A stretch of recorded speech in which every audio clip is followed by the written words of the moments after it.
Hello everyone, welcome to our fifth event for the semester and in September. So today we are gonna introduce two tracks, the web application development and security. So Iyad will be presenting the web application development, and after that Amr will be discussing the security track. So Iyad, you can start. All right, thank you, Nada. Hey everyone, welcome to our event, and I hope you guys will enjoy today's event. So let's get right into it, all right?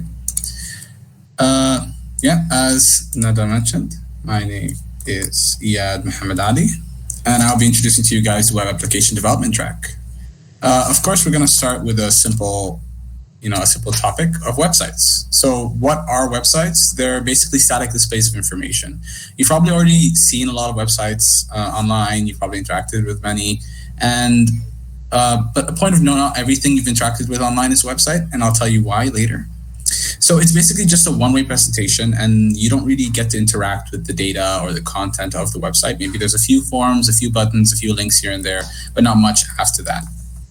And there are, of course, many websites on the internet, and some are simple and others really cool.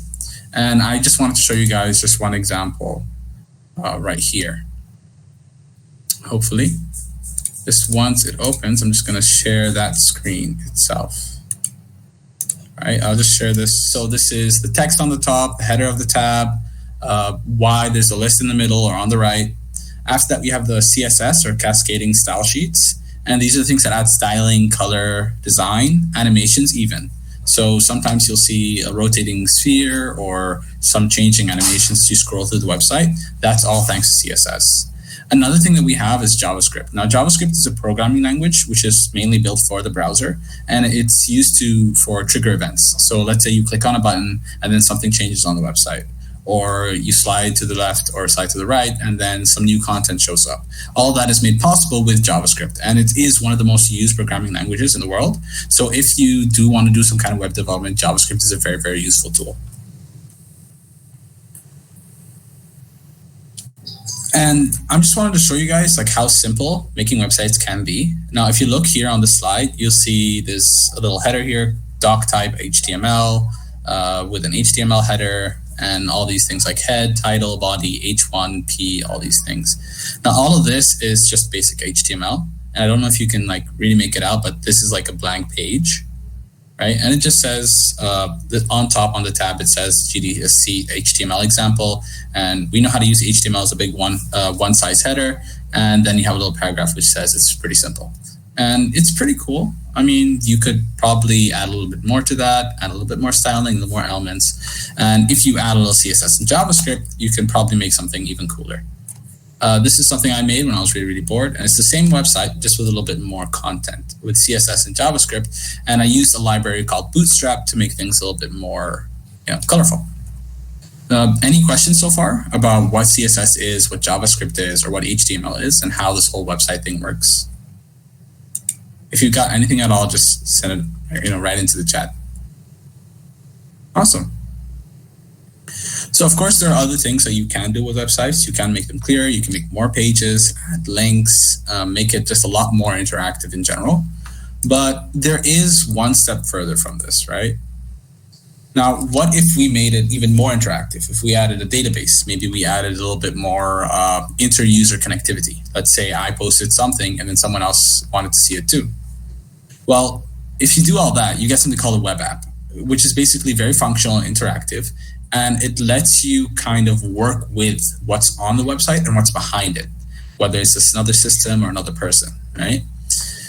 And web applications are probably one of the most used things you see on the internet, whether it's the Google search engine or Facebook or GitHub or or Twitter or Instagram. All of these things are web applications. I believe even Meet that we're using right now, this is a web application. Oh yeah, I'll answer your question, Ahmed. CSS is for the styling and sometimes animation as well. JavaScript is for making it a little bit more interactive. So let's say I hovered over some icon, JavaScript will detect that and then change something in the page for us to see. Does that answer your question? Hopefully. Buttons can be made with HTML, and then the functions or the program that happens when you click the button, for forms as well, can be done using JavaScript. Now, so as I said, all these web apps let you make changes with what's happening on the screen. It lets you interact with other people, interact with the database on the back end, and I'll explain what the back end is in a while. So like when you post something on Twitter or you make a tweet and then other people around the world can see it, that's because it's being saved on a database and then shared all over the world. And that's basically what a web application is, right? It's way more complex than a simple HTML website. So there's a lot more to developing a web application, right? You need certain specialists, right? And usually you'll have three different kinds of web application developers. First, there are people who do the front end, and these are the kind of people who really know how to use their HTML, CSS, and JavaScript to just make the whole, like, how does it look? Sometimes you'll see some of them are UX or UI designers, some of them can be graphic designers, or it's just simple programmers, and they all like to work with what the user sees and what the user really interacts with. Now, the back end, that is what's happening behind the screen. This is far away in a region or in a data center where there's a server, and this kind of server interacts with the content and basically sends and accepts requests. And this involves using something like a framework, which I'll explain in a second, and their dedicated programming language, as well as a database. And there are full stack web developers, and these are the people that work with everything from the front till the back end. And they're basically the jack of all trades, and sometimes better than a master of one. Now, the next question is, what is a framework, right? And before I move on, is there any questions on the idea of a front, back, or full stack developer? I'm guessing no. All good? Awesome. All right, so frameworks. Frameworks are sort of like blueprints, right? It's what lets you build things or build your web applications from the ground up. Of course, because it's a very, very complex process or software, it's better to have something that kind of guides you through it or makes things a lot easier. And if you just notice, like, just pay attention to the little bold statement, a framework is a software platform that automates and creates a lot of the basic building blocks of the web development process. So you just tell them, okay, this is what my website wants, what I want my website to do, and they just handle all the rest. Of course, you'll need to program. And there are many, many frameworks that exist in the real world. There are things like Node.js, jQuery, Django, Rails. All of these technologies kind of help you develop your website, and they can all serve slightly different purposes, of course. And as long as you know just a few or even just one really well, you can possibly develop any kind of framework, any kind of web application that you wanted, whether it's an e-commerce website or web app, or a social media web app, or maybe even something like a simple image recognition web app just for fun, where you upload images and they tell you it's a bear, it's a cat, or it's a dog. All of these things are made possible thanks to these frameworks. And as long as you know a specific programming language that matches this framework, you can probably do anything you want. Anyone here familiar with these frameworks or maybe other frameworks that you've used? Awesome. Tawfiq, do you use these specific frameworks or other ones that you've seen around? Django, yeah. Node is great. Django is actually pretty, really useful. Django is one of the first frameworks I've ever tried. Lets you play around with Python. I believe it was developed for more news reporting purposes. And it's pretty cool. If you have any other, React is actually very good. React.js is great. I wanted to put the React logo here, but I couldn't find their logo, from the official website. But it's really, really nice. There's so many things, and they're all made really, really simple. Some of them, like Ruby on Rails, is very opinionated. It means they have a kind of idea of what is best to do, and they kind of just guide you through that instead of giving you your own freedom. There are others that are way, way, way more, free, I guess is the word, which let you kind of do your own thing, interact with more admin settings, more configurations, and those things are probably what more advanced programmers want to do. But usually something like Ruby on Rails, Django is just enough if you want to build something for your first time. All right. Of course, now, once you've developed your project, there is, the whole deployment process. So how do I get my thing from my application from on my computer where I've built it, I've done my programming, I put my dependencies, which is basically what your program needs to run. How do I put that out there for people to kind of interact with it, right? And that's where deployment or the Quick Labs comes in, right? Our Quick Labs, again, is a Google Cloud learning platform. So we teach you guys how to put all these web applications, right, into the cloud where people can interact with it and make requests, accept requests, and kind of like interact with your databases and your services and your different really, really cool algorithms that you've put online, right? Of course, this is a bit of a complicated, well, it can be a complicated stage, especially if you're doing everything from the ground up, but things on the Google Cloud platform make things a lot easier, whether it's making some kind of Docker or putting your applications onto a virtual machine on the web so that people can just interact with it like it was running out of a local computer or something like that. Right. And for the whole web development track, we have about 5 quests, and each of the quests will kind of walk you through the process of creating, hosting, and deploying your web applications. Deploy and develop is a baseline one, which lets you work with just simple applications and processes. The next 2, deploy applications and build a website, kind of let you work with the whole Google Cloud platform to kind of put the website straight onto the deployment. Meanwhile, websites and web apps, as well as ASP.NET, lets you kind of work with specific frameworks or specific technologies that you are most likely to use, especially if you're doing things more on the job market or employment side. So whether it's Ruby on Rails, ASP.NET, Node.js, all of these things are featured in these quests. So yeah, if you guys have any questions or things you want to learn about, maybe things you're really curious about, feel free to raise your hand, open your mic, or type in the chat. All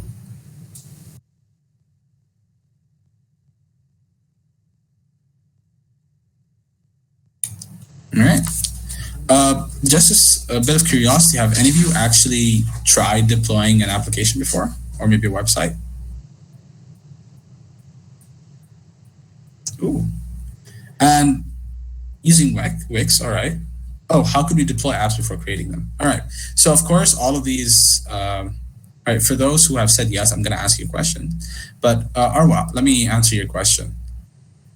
So when it comes to deploying apps, so of course you have all these quests that kind of show you how to deploy the apps, but at the same time, we're trying to create, or it shows you how to create and download the web applications you've already made. We do plan on helping you guys out. I'll show you guys definitely how you can learn to do these things yourself if you wanted to, or you can wait and we can show you guys, okay, this is how you take your sample application and put it on. These 2 things are kind of like deploying and developing are things you can learn side by side. And it's really easy to kind of like work on and create your app as you're deploying it at the same time because of the Google Cloud's SDKs or the software development kits that exist on the platforms that we'll be working with throughout the semester, right? And I see, Ahmed, you've used Wix and Netlify. That's pretty cool, actually. You seem to have a lot of experience. And for those of you who else have said yes, like what other technologies have you used? Have you found, like what has been probably the most complex part? Or maybe the things that were just the most fun? Okay, Heroku, that's a really good one as well. I've seen several people use Heroku while I was working on just a website of technologies way back. It's pretty cool. And hopefully you guys can like start to learn how to do these things like on your own. Yeah, that is definitely pretty hard. So getting all that, like all these little like problems like connecting the domain to this cloud service and a lot of complicated steps, and especially if you're working with different vendors, like these people provide the domain, these people provide the cloud service, it can be pretty much of a headache, a very big headache. That's why like using all one app platform like Google Cloud is pretty useful, and it lets you kind of work on everything, like download your GitHub and do everything, just connect it all there. Of course, then you can do some other stuff with other third parties, and that's also possible. Right, awesome. Any other like experiences or questions you guys want to share?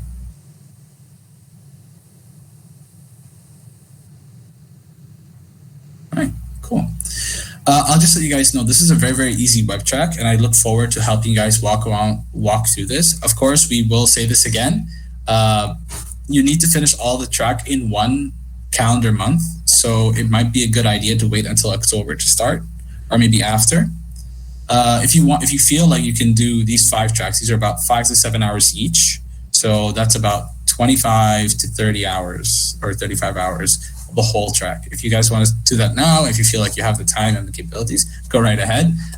Feel free to message me or message the group if you have any questions or any You know, if you have any curiosities, interests, or things you want to try and do, let us know. Hosting. Okay, so when you host, that means you're basically putting your website or web application somewhere so that it's more accessible to everyone around the world. Like I could leave it on my computer, but it's not going to be very easy for people to kind of connect to my computer directly. Yeah, exactly. Glitch.com does let you do that. I can't say that I've used it, but I have heard good things.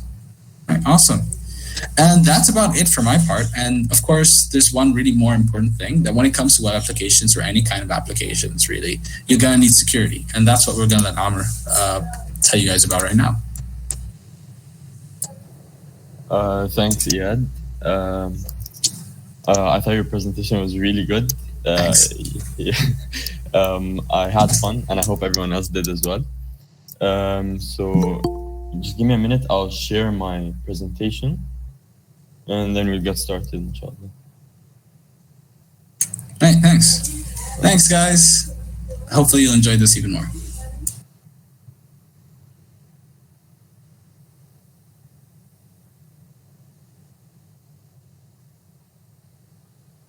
Okay, so while it loads up, how are you guys doing?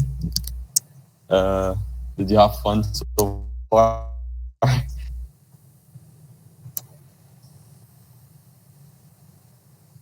Great, great. Alhamdulillah, I'm good, Ala. Yeah. Okay, so can you guys see my screen? No, not yet. It's loading just a bit. Okay. Let me try something.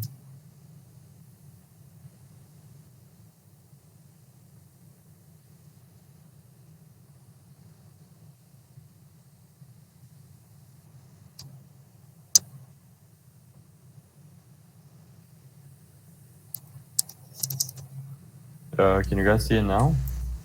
No, it's there. Okay, great. Okay.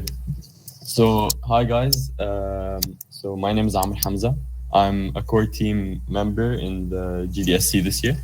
And I hope you guys had fun so far. And inshallah, you continue to have fun with the security presentation. So before we start, I actually wanted to ask you guys, what do you guys think of when you think of cybersecurity? Like, what comes first to your mind when you think of security on like networks or applications or something?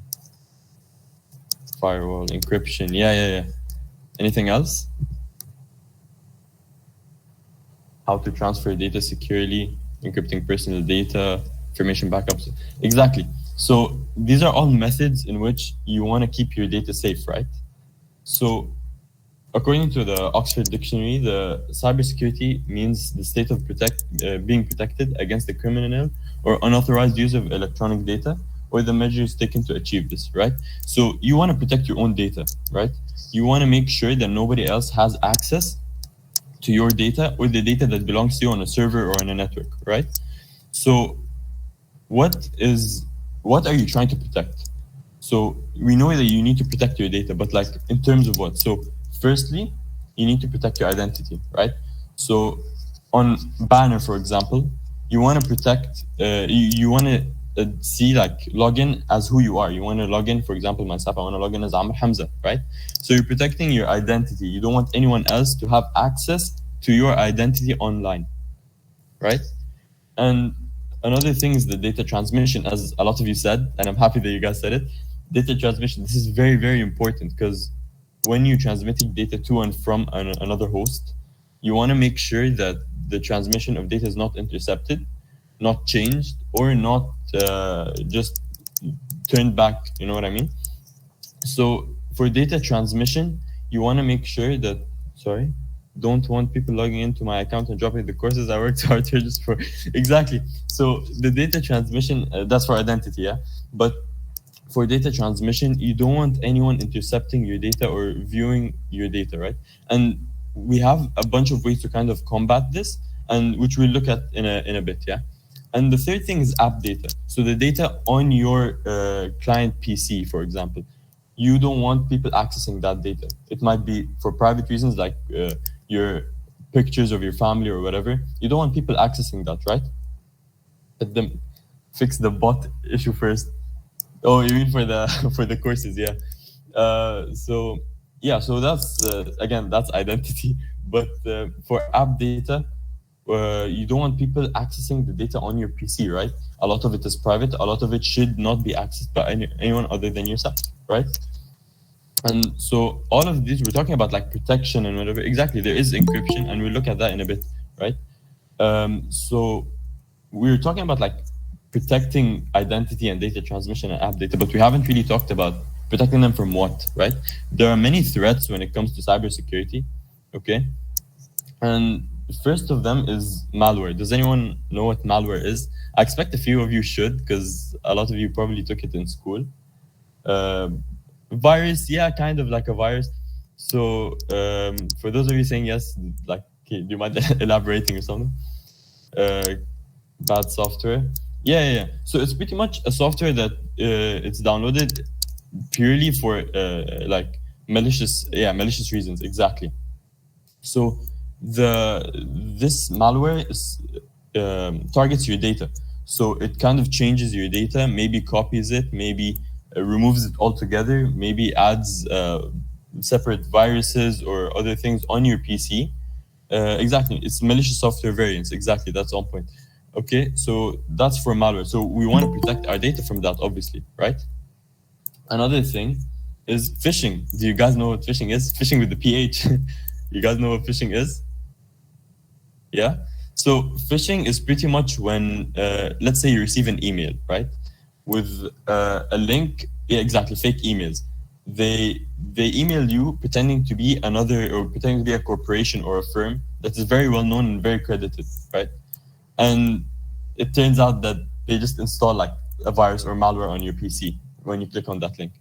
These are called phishing emails, okay? And exactly, you want $100 or some Nigerian prince is emailing you, exactly these kind of things, right? So that's like the idea of phishing, is that you get sent links that are not legitimate, okay? And obviously many people are aware of this, but again, there are some vulnerable few that won't be aware of it and would click the link thinking it's legitimate, and they are the most at risk from phishing, right? Okay, and then there's DOS attacks. I think a lot of you know what DOS attacks are. They're denial of service or distributed denial of service, exactly. So denial of service is pretty much not allowing clients to access a network by spamming the website or spamming the network. Exactly, spam the website so that normal clients like myself, for example, I want to access a network. I wouldn't be able to do that because there's a denial of service attack on the network itself, right? Is DDoS why they check I'm a robot? That's a way of kind of challenging it, but again, it's not 100% efficient. You know what I mean? But that is a way of challenging, yeah. And then finally, we have ransomware. Ransomware is pretty much identical to malware, except that it requires, from the name, ransom to remove it or delete it from your PC, right?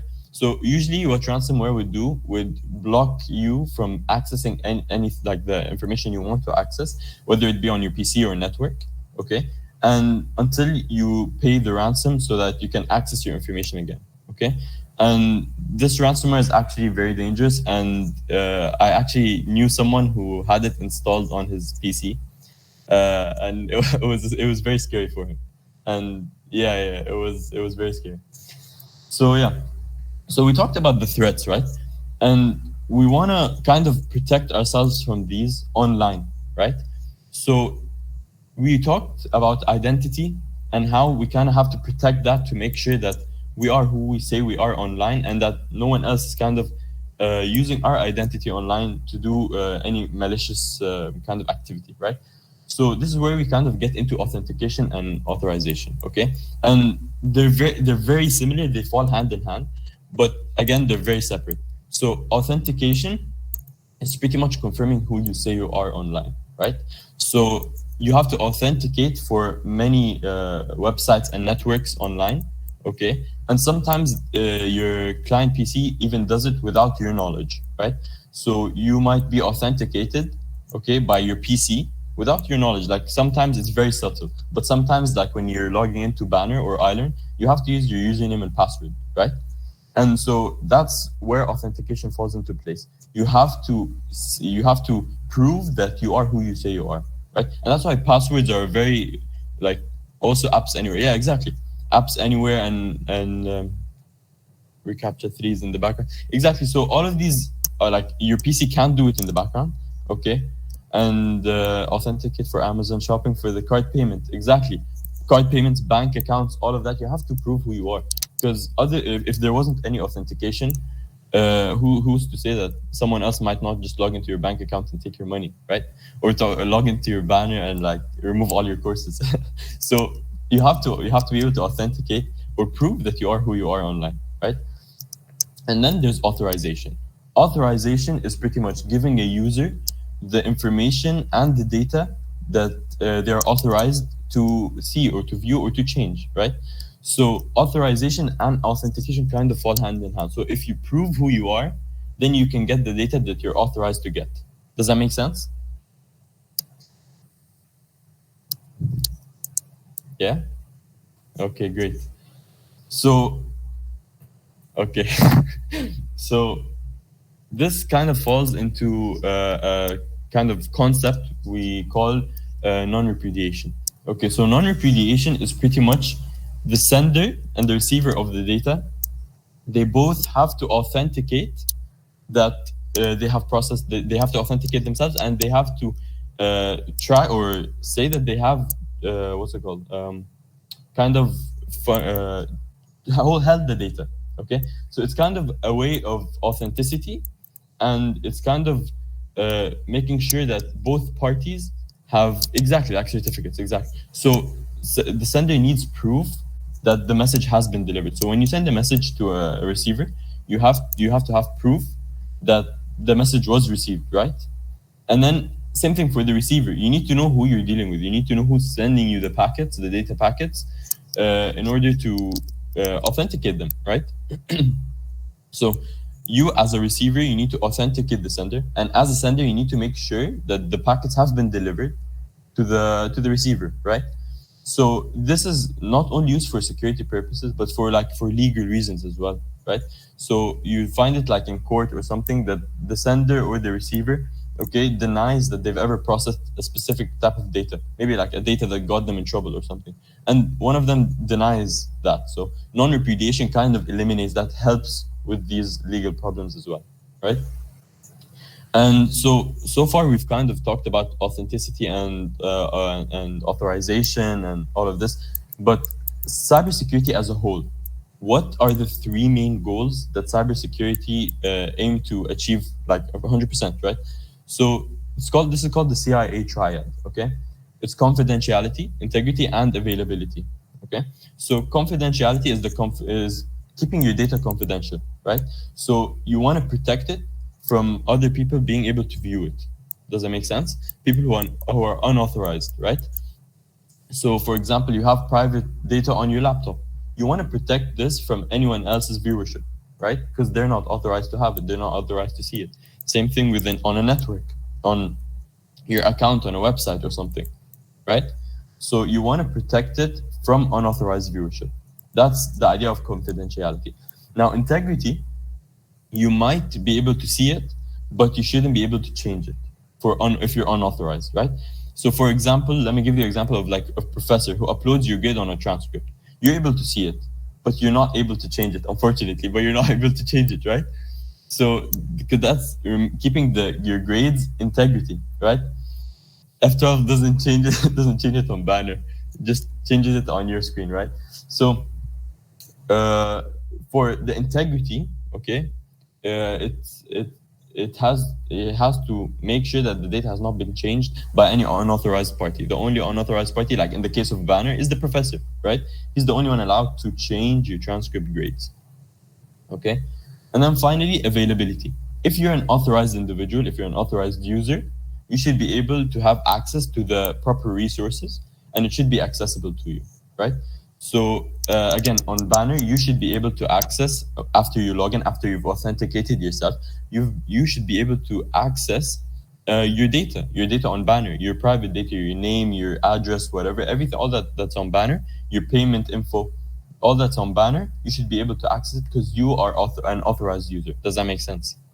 So like you want to protect it, thus prevents availability. Exactly. So the denial of service attack on a network prevents availability. So it's not available to authorized users. When there's a denial of service attack, it's not available, right? Because there will be a heavy load on the network, okay, and there's going to be a lot of traffic, and so me as an authorized user, I cannot access my data on the network.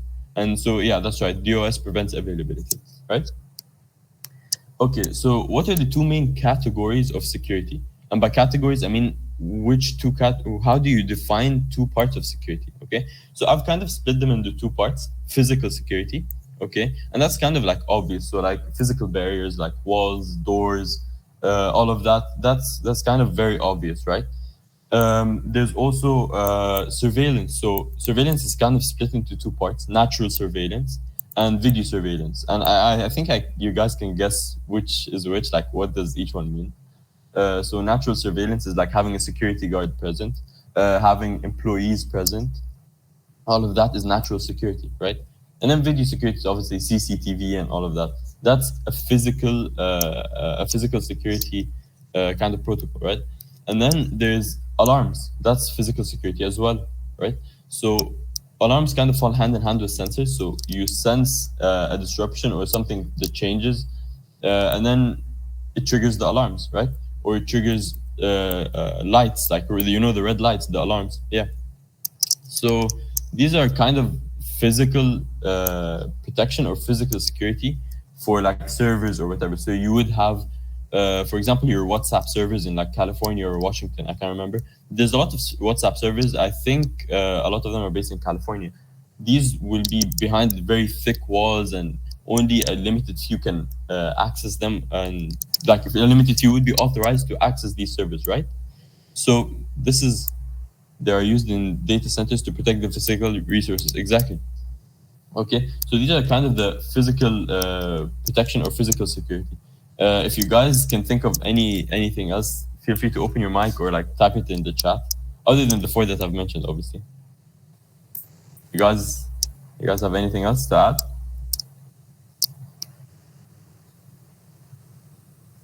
No? Okay. So the other kind of category is logical security, right? So logical security mostly lies in software, okay? So logical security would be like passwords. You have to enter your password to access something on a network or on a server, right? And then there's network firewalls, which we're gonna get into in a bit. It kind of is like an intermediary kind of server between the users or the clients and the server, right? And it kind of protects the client from a lot of maybe malicious activity on the internet or something, right? And then there is encryption, which you guys mentioned a lot, and we're gonna get into that right now, actually, okay? So encryption is pretty much changing your data, okay, into something that is not understandable. So in case a hacker or someone intercepts a message, for example, that you're sending out, this data wouldn't make any sense to them. Does that make sense? So like your data, you want to protect it by making it not make sense to others, okay? And so you transform your plain text or your message into something called ciphertext, okay? And so ciphertext is pretty much text that is not understandable except to you, okay? And you have to have a key to be able to transform plain text to ciphertext, and the other way around. You have to be able to change ciphertext back to plain text as a receiver. Yeah, does that make sense? So you're using the key to change the plain text to ciphertext and to change ciphertext to plain text. Yeah? I hope that made sense. Okay, and so I kind of wanted to liven up the presentation a bit. So I decided to make like a small exercise. So I wrote this message and it's encrypted. And what you guys have to do is decrypt it and send the message here. And the key is pretty much the letters are in blue, and then the encrypted version is in white. So if you guys can decrypt that and send it in the chat or open your mic. And I wanted to do it like in a exactly, developer. Thank you, Mohammed. Okay. So Mohammed got it first. That was pretty quick. And yeah, so I just kind of wanted to like liven up the presentation a bit. So I decided to add this exercise. Okay, so let's move on to the next kind of slide. Okay. Yeah, I was way too fast. Exactly, I'm speed. One was moving like Lightning McQueen. Okay, so security implementation types. Okay, there are three main implementation types, right? So if you can implement security on your application, on an application level or an application layer, and then there is network. Okay, so network is kind of what we talked about, like firewalls and all that. And then there's cloud. Okay, and we haven't really touched upon cloud, but we will do right now. Okay, so what is IAM? IAM, or Identity Access Management, okay, is kind of, it makes sure that right users on a cloud have access to the right information on that cloud, right?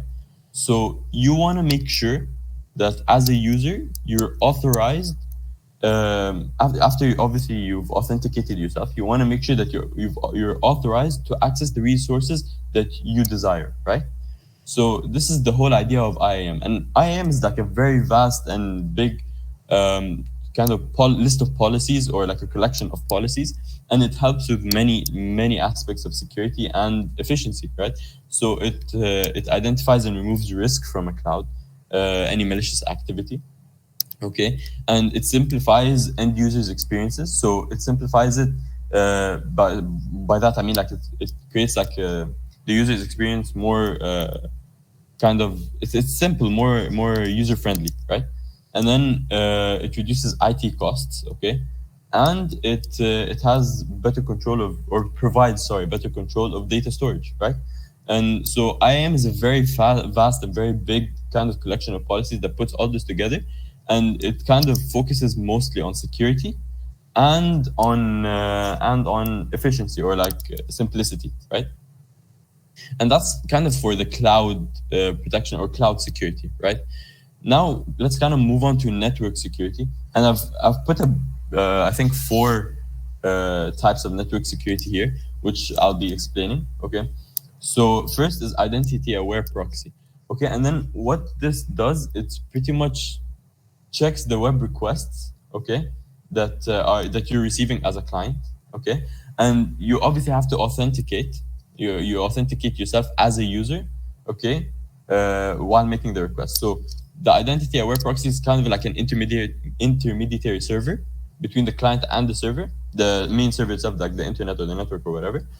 And it kind of checks these, it intercepts these web requests, right? And it forwards them. Does that make sense?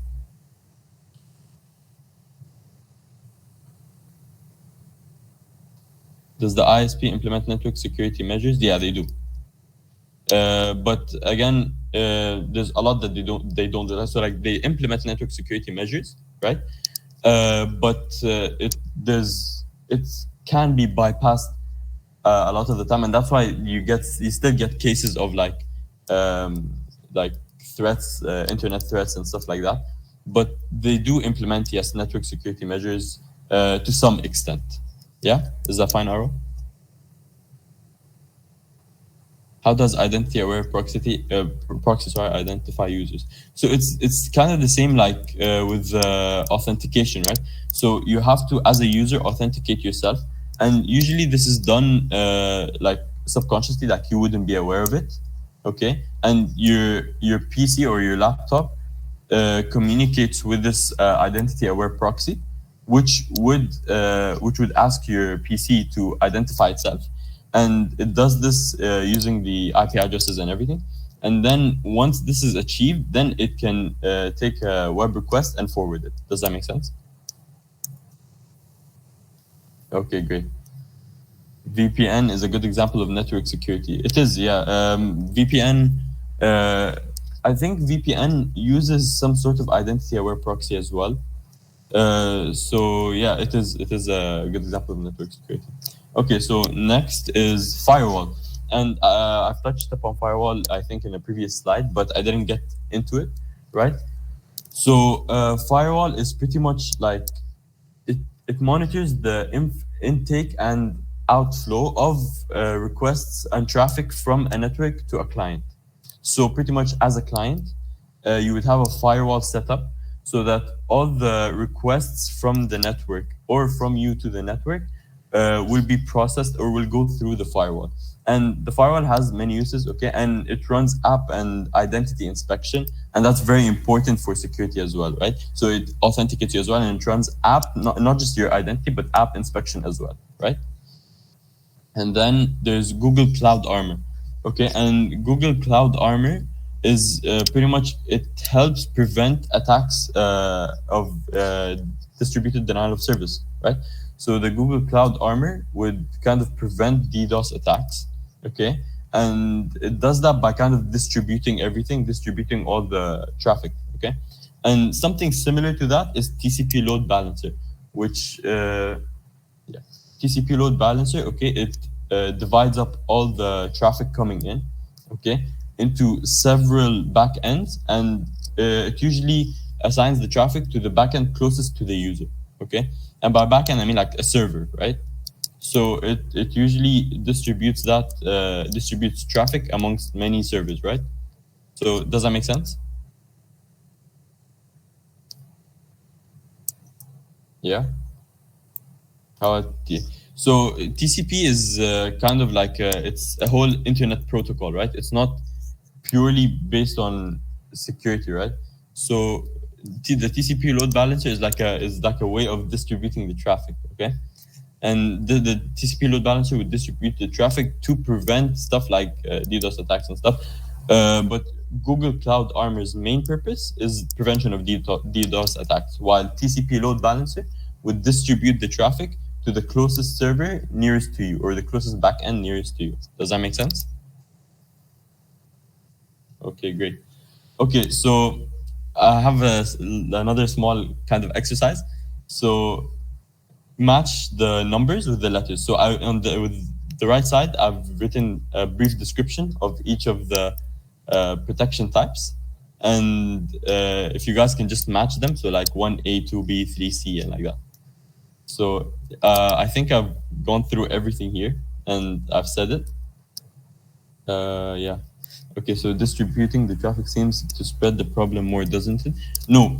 So if you distribute traffic to different servers, it won't be an attack on one main server. Does that make sense? So your server would in some way be like, there would be one, for example, attack on one server, right? But then the rest of the servers would be fine. So if you distribute the traffic, it would be easier, or to soften the load on the rest of the servers. Does that make sense? So like, it's not one big server where there's like a denial of service attack and no one can access anything. So it's kind of the closest person, or the closest to the the closest user to the server will have access to that server, and the distribution would kind of help prevent a DDoS attack on a big server, on everything that collects all the information. Does that make sense? I hope I explained it. Okay, great. Okay, so we kind of have a few answers. I think the only person that got it right is Malik. 1A, 2D, 3C, and 4B. I think I have it written down here, yeah. So I think Malik is the only one that got it right. I think what you guys are kind of mixing up is 1 and 2. So a firewall, okay, it runs application and identity-based inspection, right? As I said that. So that's the idea of a firewall. It should kind of check the application and check the identity, right? On the other hand, identity-aware proxy intercepts web requests. Now, firewall does intercept web requests, right? But it intercepts it both ways, from the network and from the client. Does that make sense? So that's kind of the small difference between a firewall and identity-aware proxy, okay? And finally, let's look at something called API gateways. And the quests on Quick Labs kind of touch upon API gateways. And so what this is kind of like a reverse proxy between the client and the servers, okay? And it gets information from the client, from the servers. It gets the information from the servers and presents it to the client as if it was their own. So what this means is kind of eliminates any security risks from the servers itself to the client. It gets the information to the API gateway and it presents them to the client. Does that make sense? So it kind of tries to eliminate security by presenting itself. I'll repeat. Okay, so the servers will send data to the client, right? So the client wants to see the data on the server. Okay, and so when the servers send the data to the client, it's intercepted by something called an API gateway. What this API gateway does, it takes all the information that is being sent by the servers and presents it to the client as if it was their own. Does that make sense? So it presents it to the client as if it was the API gateway's information. It's still the exact same information, but it eliminates all the security risks that might come from a server directly to the client. Yeah? Okay, great. Okay, and before we kind of look at the quest track, I just want to show you or share with you a quote made by Tim Cook. I think you guys should know who Tim Cook is. He's the CEO of Apple. Okay, and yeah, Apple guy. And then he kind of said that some of the top people predict that the next big war will be fought on cybersecurity. And that kind of shows how important information has become to us nowadays. And it kind of emphasizes the fact that cybersecurity is a big part of not only like information and information systems and all that, but politics, right? Politics will be fought on cybersecurity, or that's his prediction, or that's what he was saying in his quote, right? So that kind of shows you how important cybersecurity is. Information is, yeah, it is really expensive. Information in general, whether on like big servers or whatever, it is very, very expensive, right? And a lot of the time it's very valuable, right? So a government, for example, would want to keep its information very, very private, and it wouldn't want anyone else reviewing it or seeing it, right? If another government or like if another government kind of reviews that information, it would be bad for like the first government, right? So actually in World War II, the Germans used a kind of a encryption kind of code, right, which was intercepted by the Allies, yeah? And when it was intercepted, it kind of helped them turn the tides in terms of the war. So the Allies used this information that they got, and it helped them push back against the Germans, yeah? And that kind of proved like a focal point of the war. And it kind of shows how very like valuable information is. Alan Turing, exactly. You guys know the story, right? I took it in school in history. Yeah, the Enigma code, yeah.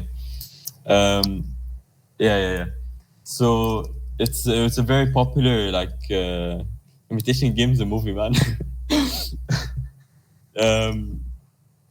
So it's kind of honestly I haven't watched Imitation Game, so I'm not sure if it talks about the Enigma code, but yeah. So it shows you how important this information has become. Oh, it's about Alan Turing, yeah. I'll watch it. Okay, so it shows how important like cybersecurity has become nowadays, right? And it shows that information is very valuable, not only for us as users or as clients, but for like big corporations or governments or whatever, right? And then finally, we'll get into the quest order of the track. So this is the security track on Qwiklabs, okay? And they kind of give you the freedom you can start any of these quests, okay? Without having done the one before it that I've put here. But in my opinion, this is the best way to go about it. So in my opinion, starting with security and identity fundamentals is pretty much what we covered today, adding a few more bits. This is the very fundamentals of security and information systems and all of that, like the security of information systems and networks. It's kind of very fundamental, okay? And then the second course is actually quite fundamental as well, which is ensure access and identity in Google Cloud. This is more of cloud security. And I think this and the first one are very fundamental. Anyone can do any of these quests. So as like myself, I didn't really have any background in cloud security, for example, but I can do this quest and it will be very simple to finish, and you do get badges and swags at the end of the track, so it's very worth it. And that's followed by build and secure networks in Google Cloud. This is kind of network/cloud security, and I think this one is very, very interesting. You get to build the network and kind of test it and everything, test its security, implement security systems and test the security and all that. And then the quest after that would be security and rate limit API calls with API gateways. This is focused on the API gateways I kind of touched upon, which is the intermediary server between the client and the server, and it kind of gets the information from the server and presents it to the client. And this is kind of a quest about that, and it gets kind of in depth with it, but in my opinion, like, anyone can do these quests again. Okay, and then the last one is the most advanced one, but again, it's very, very simple. It's very, very fun, and it's secure workloads in Google Kubernetes Engine. Okay, and this track, you finish it, you would get swags and gifts from Google. So in my opinion, it's very worth it, and it's very fun, and you get to have a very good like experience with security in general doing this quest.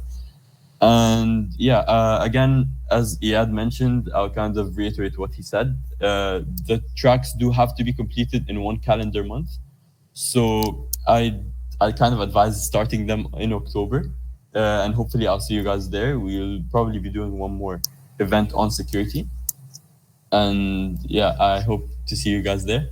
I think that's it on my part. Do you guys have any questions you want to ask me before we leave? Can you share the membership badge, please? Give me a minute. Yeah, 1 second. Okay, I would love to connect over LinkedIn with you. And is there a group on this topics, like a community group to discuss over the topics at all? So far there isn't, but hopefully in the future there will be. So inshallah, like right now there isn't, but I'll be sure to let you guys know if if anything kind of develops, right? Okay. First, couple of questions. I got an API gateway. I got what an API gateway is, but I didn't get the point of it. Okay, Arwa. So API gateway is pretty much getting the information from the server. So normally you would have a client and a server, okay, and they interact so that the server can send the client some data so that it would be presented to them, right? So me as a client, I want to get information from the server, right? What the API gateway does, it takes this information, okay, and it eliminates any risk or threats that might be coming from a server. So, for example, from a server, if you're getting information from your server, how can you know that there isn't anything malicious within the data packets that are being sent to you? Yeah. So the point of an API gateway is to kind of eliminate this and present the data of the servers as its own. So the API gateway is what will be presenting the data to the client. Yeah. Instead of having the server itself do that, which is very much more risky than having an API gateway. Arwa, I hope I answered your question. Did you kind of get it? And then your second question, what is Kubernetes? It's pretty much a Google engine, which you will be familiar with during the Google Kubernetes engine. It's kind of like with security and like all of that. Why would the server send me anything malicious? You never know, like if you're connected to a network, for example, or something, and the data might be malicious, right? So you can't kind of ensure that the data wouldn't be malicious. So any data you're receiving from a network could be malicious. Obviously, most of the time it's not, because it's most of the time you would be getting like normal information, normal data packets that will be presented to you as a client, right? But it does happen, and that's how, like, for example, malware and ransomware get installed on people's PCs without them knowing, right? They access networks that kind of sends them malicious data packets, and that's the point of API gateways. It's kind of to eliminate that risk. They kind of get the data, eliminate that risk, and present the data to the client instead of having the server directly send the data packets to the client just in case that there is anything malicious. Does that make sense, Arwa?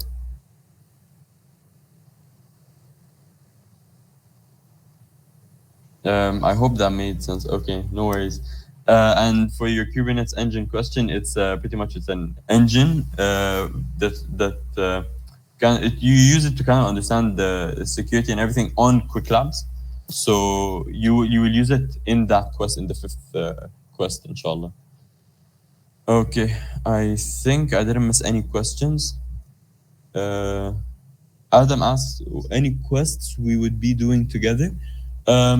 So far, we should be starting the track together in an event, but I don't think we'll be doing the whole thing together. Like that's kind of impractical and it's very long. But we will be starting a quest, or at least the first lab together, so that you guys can get the gist of things on Qwiklabs. And yeah, just one. Okay, so okay, thank you guys so much for attending. I really had fun. Hope you guys did too. And yeah, see you next week, inshallah. Thank you guys.